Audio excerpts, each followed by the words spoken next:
missing for Nutritious Lives for me. So that was lovely to just catch up with all these new people. Anyway, we decided to share this taxi, and there was a lady in there who, I mean, I'm not going to go into detail with her situation, where she's from or whatever, but we couldn't get through the border because of her circumstances.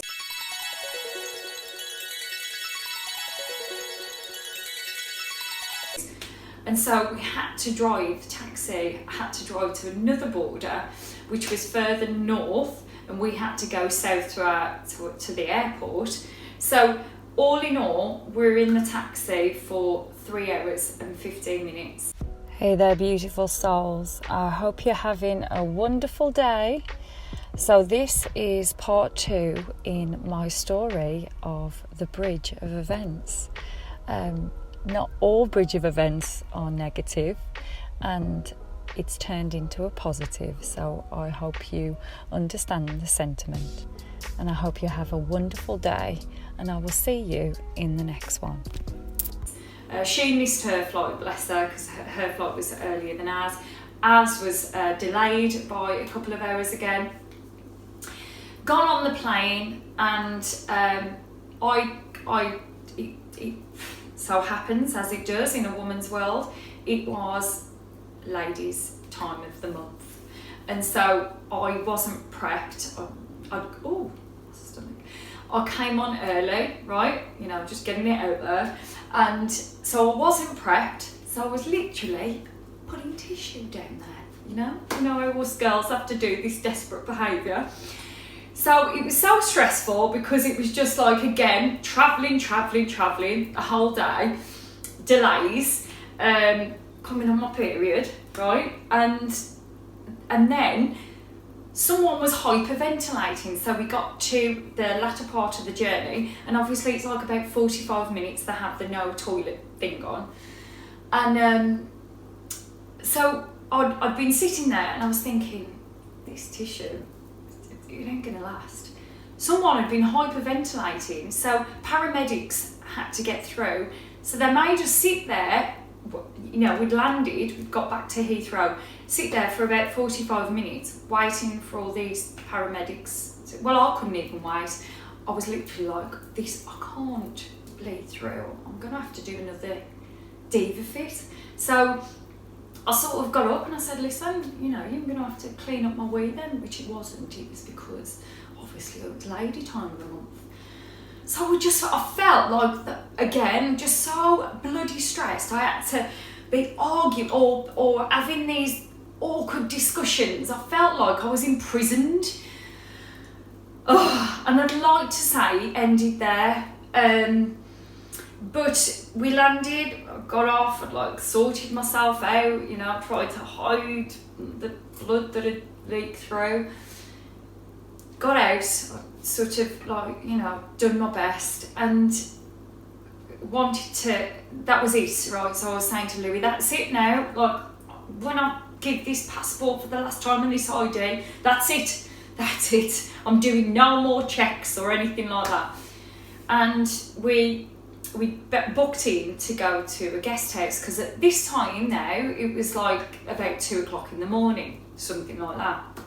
And I mean, I wasn't clock watching, but it was early hours of the morning. And we booked to go to this guest house, and I told them I'd already sort of emailed them to say that we were going to be late. Anyway, put the postcode into the sat nav and couldn't find this bloody guest house. So this was in London, driving around. It was like 1.5 miles away from Heathrow Airport. Couldn't find it, couldn't locate it. Getting so stressed because, again, it was early hours of the morning. And Louis said, Jen, listen, because I'd paid for this guest house, and Louis was like, listen, I'm paying for us just to go to the Holiday Inn, which is where we stayed the night before as we were coming down before our flight. So, and that worked out fine. So I was like, okay then, that's fine. Let's go back to the Holiday Inn, and got to the Holiday Inn, and there was no room in the Holiday Inn, the Premier Inn. and there was no room in the inn. So they then tried to tell us other places to go, and there was this sort of like walkway that you could walk through to the next hotel. We started to do that, and it was a minefield. It's just silly, and it was, you know, about 3 o'clock in the morning. I was just so stressed because I was like, you know, what else can possibly happen? You know, this is just absolutely bonkers.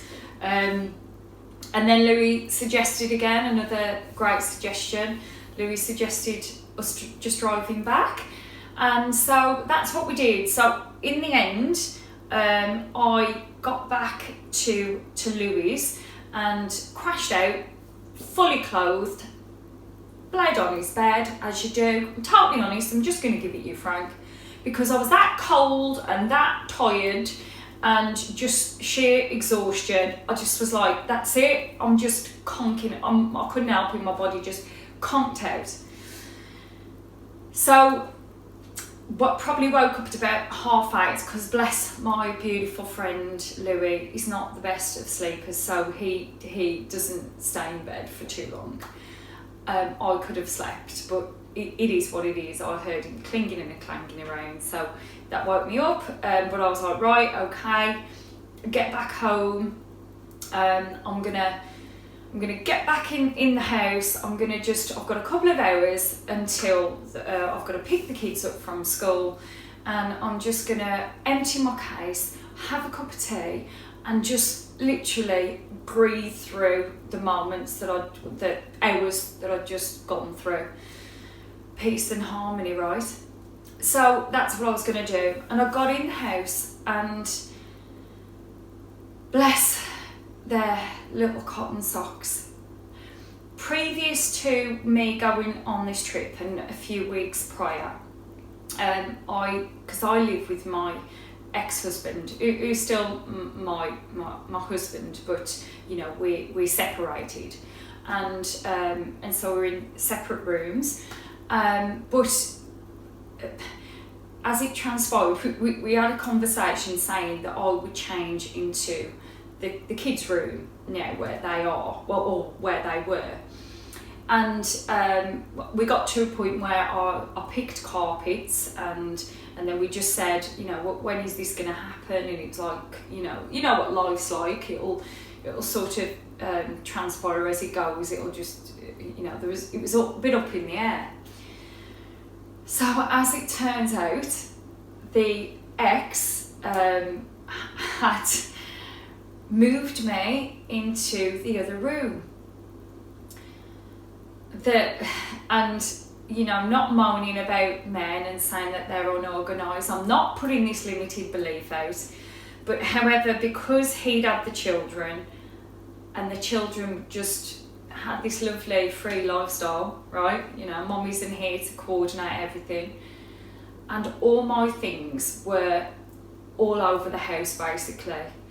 And I was so stressed within my body anyway, because of all that I'd gone through.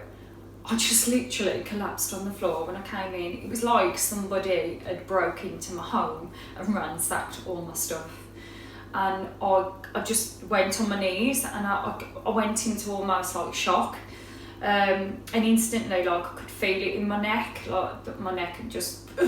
And I've had something similar before, years ago, where my neck locked and I literally couldn't move. And it was something similar. And I was just like, I can't, that was it. That just did it for me.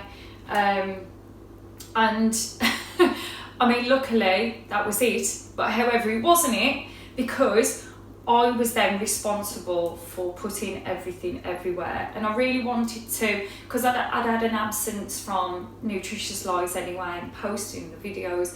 I really wanted to just get back into it as soon as I could, but that was impossible.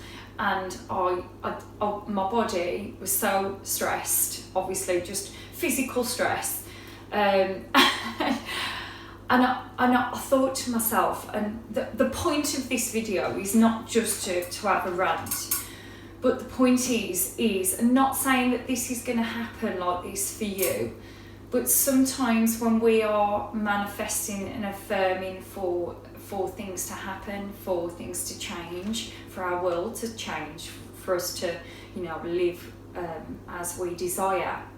Sometimes this is what the world does, the universe does. It takes the path of least resistance and it kind of just give it me in some massive whammo, where like take that, and it really put it into perspective for me.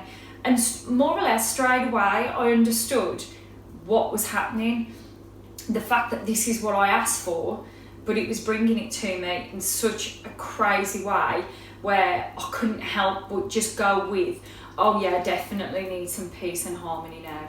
Definitely need that. This is exactly what I need. So it framed it for me where it really massively highlighted to me, that's what I want, But this is how it works. But I want you to understand not to, when things like this happen, when circumstances like this happen, we have to frame it in a way where it's conducive to our desires.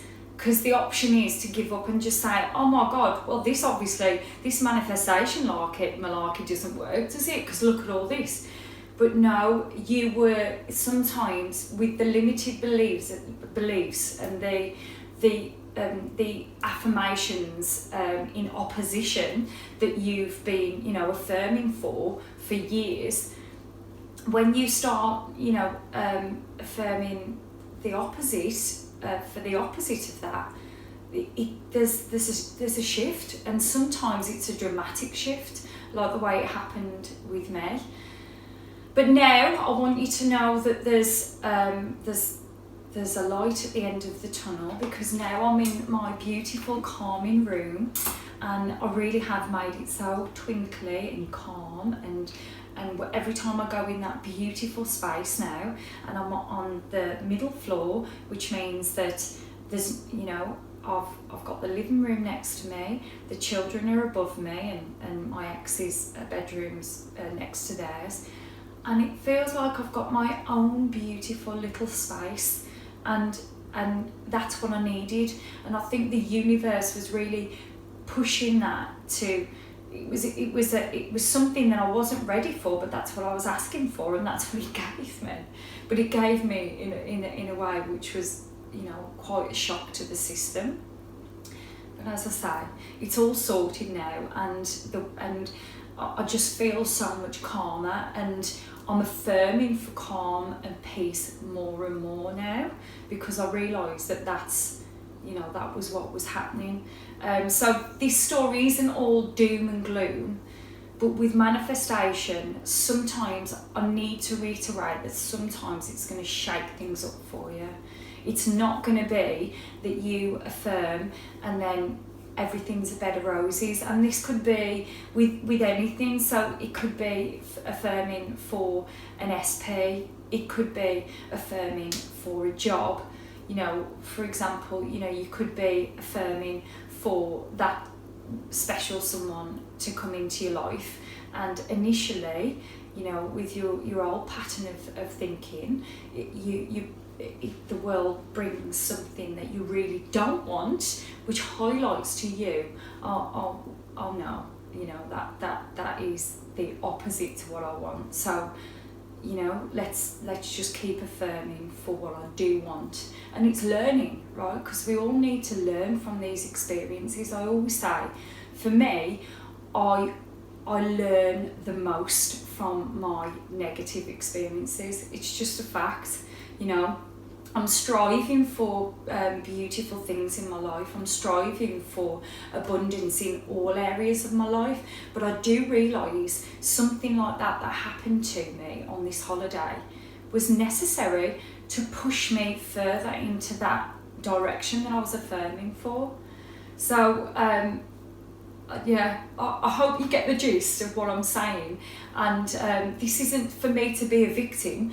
It's actually being the opposite of understanding that, and allowing. It's just allowing to say that when I start affirming and changing my mind, potentially these things are going to come my way initially, but manifestation is perfect, and your desires are promised, but you've just got to stick it out.